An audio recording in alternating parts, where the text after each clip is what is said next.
Create your own selfie mirror for your Halloween wedding using Cricut.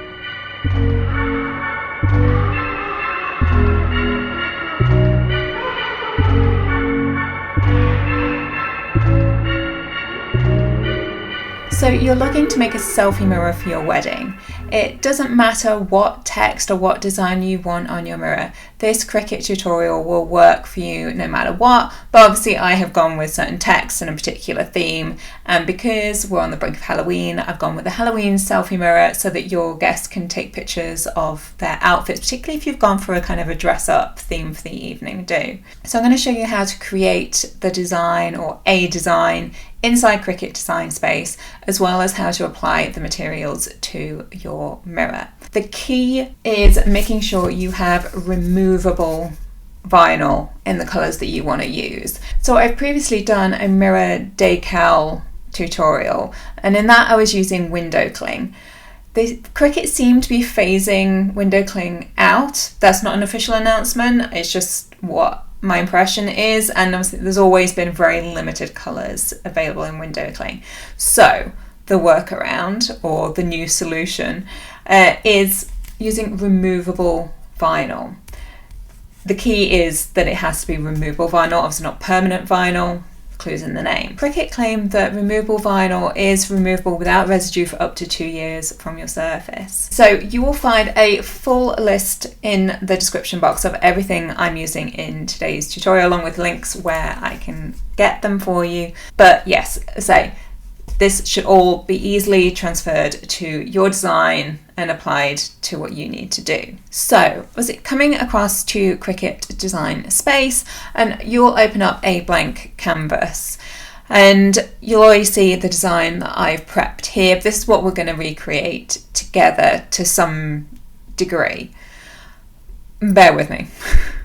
Okay, so I'm just going to move my design over to one side for us here. So the very first step that I like to do in all my designs is create the outline template of the shape that I'm transferring onto, so that I can get a scale and get how it all looks together before it's too late. So mine's a mirror, it's a rectangular mirror.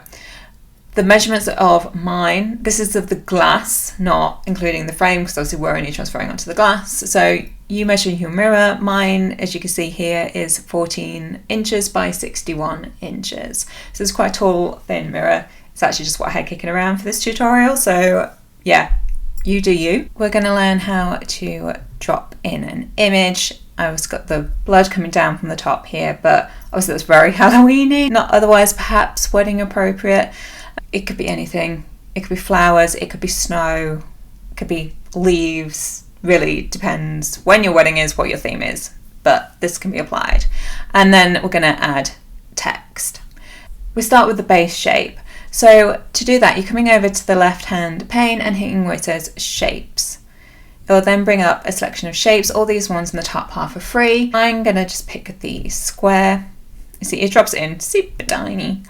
And then you're going to come up to the top where it has size, and you're going to select your sizing. Let's say my mirror is 14 inches. I need to unlock the top padlock that's up here, because otherwise it will maintain these ratios and it will stay a square. My height was 61 inches, enter, and I'll bring it over here. I'm going to change the colour to make it easier for me. So if you want to do that, coming up to the top where the colours are, material colours, I'm going to pick white. You're not going to do anything with this in the end. You'll ultimately end up hiding it. So you're not cutting it. Don't worry about these exclamation marks. It's not going to be a problem. Next, I'm going to upload my image. So if you do subscribe to Cricut Access, they will have images that are in there. You can buy them individually and drop those in, or you can do a search on the internet for your image. So whatever your image is, you'll come over to upload, then upload image, and then you will drag your file and drop it in here. Obviously I've already done that, so I'm just going to go back. So because mine's already in here, I'm just going to select that image and hit add to canvas, and obviously you add yours. Again, it's dropped in the top left. You can click it, move it around. I'm going to move it around to my mirror. So I want to flip my design. So to do that, you can come up to the top pane and you see somewhere in the middle here it says flip. With a little drop down, you can choose which way you want to go. I'm going to flip horizontally like so, and you see it's just flipped it. I'm going to line mine up with the corner of my mirror, and I'm going to resize based on feel, like how do I want it to look, which is the exact reason why we created the whole template of the size of the mirror to start with. Otherwise, if you're not doing that, you're going to have to like really measure things out. So I think something like that looks good. Now I'm going to change this to the colour of vinyl that I'm going to cut out of. This means that later on it will organise things onto the correct cutting mat. So it seems arbitrary, but it is important for later. So again, selecting the colour at the top left hand corner, and I'm going to choose this red. It doesn't have to be a super accurate representation, it just, the things that you're cutting out the same colour vinyl need to be represented in the same colour on here. So that's turned it red. Then we move on to text. So to add text, again, the left hand pane, hit text. It drops in a text box. You type in whatever word you want. And again, it's super tiny. So there's that little box in the top left hand corner, which I can click and resize, or as before, you can come up to the top and literally size it precisely. Don't worry too much about the size right now until you've selected your font, because that will cause it to flex somewhat. So to change your font style, come to the top ribbon on the left hand side and hit that drop down. It will then load in all the fonts it has, but across the top you will see separate tabs. First one is Cricut, so again that's what's with Cricut Access, or you can pay individually. So I haven't done that. I switched to system, so this will then bring up all the fonts that are in your computer system that you can then just use. So I believe I used this font. Yeah, that looks right. So you see it's changed that. Click and move as you wish. It doesn't really matter where the placement is on here. It won't cut it in that spot. It's just literally for you, for the visualization. Okay, and I'm going to cut this also out of the same coloured vinyl that I've made the blood from. So as I mentioned, I'm going to make that the same colour here by changing it at the top. Those will now cut out together. Then coming on to this text. Now, I've sort of cheated. I'll hold my hands up. I couldn't find a font inside Cricut that I wanted to use for this particular design. So I went over to Canva and created it over there and brought it across as an image, as we just did with the blood. If you're interested in how to work with Canva in relation to Cricut, let me know and I can make another video to try and give you a few tips and guidance on how to do that. But for the sake of keeping things simple today, again, I would just add in another text box. It remembers the last font you use, so it has dropped in this font again. We're going to change it, but you can just browse again through what's in your system and scroll through, see what looks a bit, in this case, Halloween-y, a bit creepy. Alright, for the sake of this video, I'm going to stick with this Tratatello, I don't know, font. But I say, you can go over, you can download other fonts, or you can say you can create something in Canva and bring it across like that. But if you're happy with one of the fonts that you've got in here, great, and then we're going to change this text. So I'm going to do this in two separate text boxes for the at First Sight. So I'm going to go with the caps lock. I'm going to resize that to be smaller, just for design purposes, no other reason than that. And then I'm going to put in another text box, say it'll now remember that font, which is now handy because we're obviously wanting to make something else in that font. So dragging that in, but clicking and dragging it with my mouse, making it a bit bigger so I can see it, and I'm typing First Fright. I'm going to put a return in there. So a couple more steps is, as you can see, the line spacing is insane here. You can get around it by putting first in one text box, Fright in a third text box. that's one way to go. Or you can just change the line spacing. So with the box highlighted, come up to the top ribbon, it says line space, up, down. We want to decrease it. So we're going to just click down. If it's a long way off, you might want to just manually mess around with a number. Let's try -8. We need to keep going, but we're a bit closer. See where we end up at. Right, -12. That was quite a way off. Okay, and obviously this is not going to fit in my mirror still. So again, I need to resize further. Right, something around there is probably good. And I'm going to right justify it because I've got that at over to the left. I want this over to the right. So alignment, drop down, right. Okay, so that's the principle of the design. As I said, some of this other stuff happened over on Canva. If you want that tutorial, message below. But there's one more step to complete over here before it's the same as this side. So if I zoom in, you should be able to see now. You see on this side where I've written love that the letters actually join up. It's not just sort of pretending to join up like here where this would actually still make slices where these lines are. To make it this cursive font, we're going to click on the text box that is relevant and then come down here to where it says combine in the bottom right hand corner and select unite. Mostly because this is a temporary thing that you can edit later. If you weld it, it's done. So if you save it, come out of it, come back in, there's no undoing it. So if you've realized you've made a typo, you want to change the text to something else, you just want to copy the design, you can't. So just unite. And if I zoom back in, you can see that that's now got rid of all those separate cuts. So it will just flow as one beautiful cut. Okay, so our designs are now as close to one another as they are going to get without the whole Canva thing. So I'm now going to focus on the making it of this design. So I'm going to hide this for the moment. And there is one key step before you move to make, and that is getting rid of the mirror shape, the rectangle, circle, whatever shape your mirror is. So we are going to do that by coming over to the right hand pane with it highlighted. And you'll see it there with a warning sign because it's saying it's too big to cut, we can't do it. Obviously, that's fine. We're not trying to cut it. So we're going to come to the little eyeball next to it and select that, which will actually make it disappear from view. It will also make it disappear from the matte view. So it won't now try to cut it. You can just delete it out, that works as well. But if you think you might want to bring it back later to mess around, create another one, something like that, it's much easier to do with just hiding it from view because you can just get rid of it and bring it back like that. So that design is now ready to move to the make it stage. So you come to the top right to hit make. As you can see, as mentioned before, it's sorted it onto mats by colour.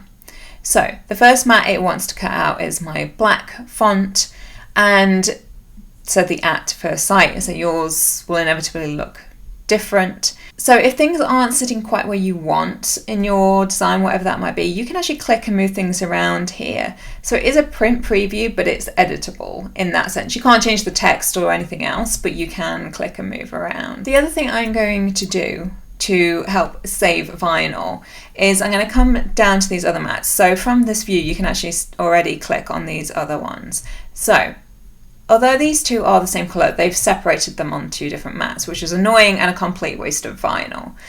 It's done it because it thinks something is in this whole area and not appreciating that this is all avoided space. So I think I can fit both things on the same mat. So to move it, I'm going to come to these three dots in the top left corner and hit move object, and then it lets you select which mat you want to move it to. I'm moving it to the other red mat because it's the same vinyl I'm cutting out of. It dumps it on top, but that's not a problem, because you can click it and drag it around. So I can just dump it there. You can hit the little rotate button and move it around. It can cut it upside down. It really doesn't matter because once you cut it out, you can turn it around again. So I'm saving myself that second sheet of vinyl and hopefully a couple of inches down this side too, because yeah, we know vinyl's not cheap.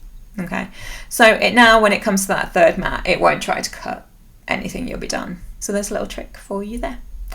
So once you're happy with your positioning on your mats, you're going to come down to where it says continue in the bottom right.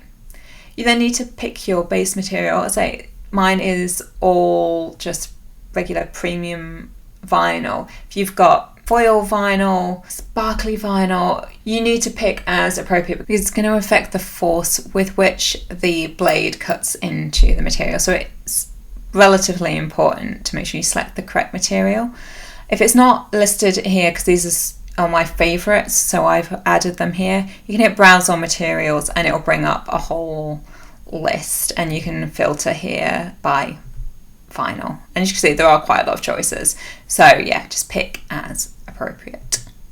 So say mine's premium vinyl. We're then gonna go ahead and load in our fine point blade and put our materials on our mats. So I've got my standard grip mat and my removable, remember keyword removable, vinyl, and I'm going to attach it to the mat in the place that I've told it to cut on screen. So I'm going to, in my case, attach it in the top left hand corner going across.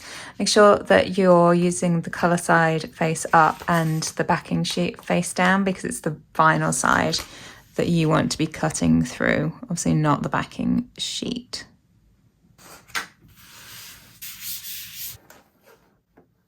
So now we've got the fine point blade loaded into the machine, the material on our mats. We're going to press the flashing arrow button so we can feed your material into the machine. Once it's ready to go, you'll see the C Cricut logo start to flash. You just simply need to press that and it'll get going.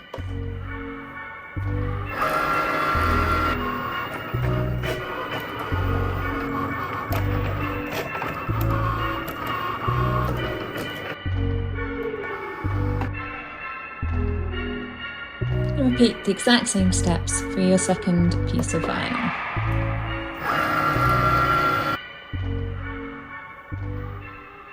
Then we're going to get all our vinyls back together and remove out the negative space, so the things we don't want to transfer onto our mirror. We're going to use our weeding tool to do that, and then just, as I say, pick away the pieces of vinyl you don't want.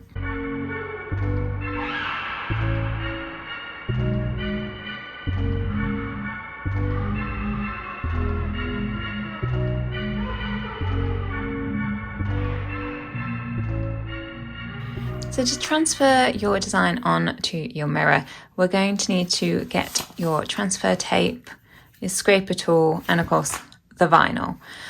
What we're going to do is make sure you've cut a piece of transfer tape that's big enough to cover each part of your design that you plan to transfer. And we're going to start off with these blood drops. The process will be exactly the same for all the other pieces of vinyl.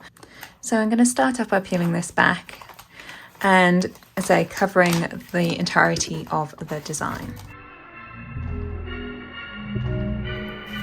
Grab your scraper tool so you make sure that you haven't got any air bubbles.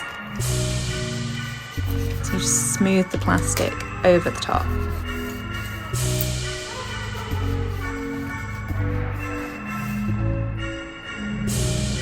So you want to apply enough pressure with the scraper tool to transfer your vinyl to this sticky back plastic. Depending on the intricacy of your design, you should probably go quite slowly at this point, and if it hasn't transferred, just simply recover and scrape down a bit more.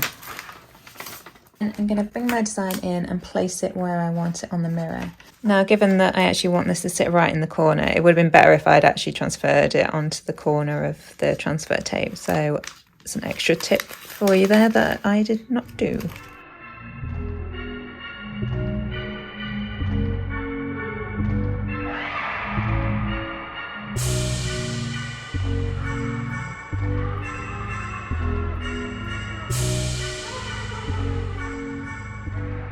Really go over your design to make sure it's transferred before removing the transfer tape. Now repeat for all the other pieces. And that's your Halloween selfie mirror complete. We hope you had fun doing that, and we hope you have a lot of fun at your Halloween wedding. If you like the video, if you could give it a like, and don't forget to subscribe so you don't miss even more content like this.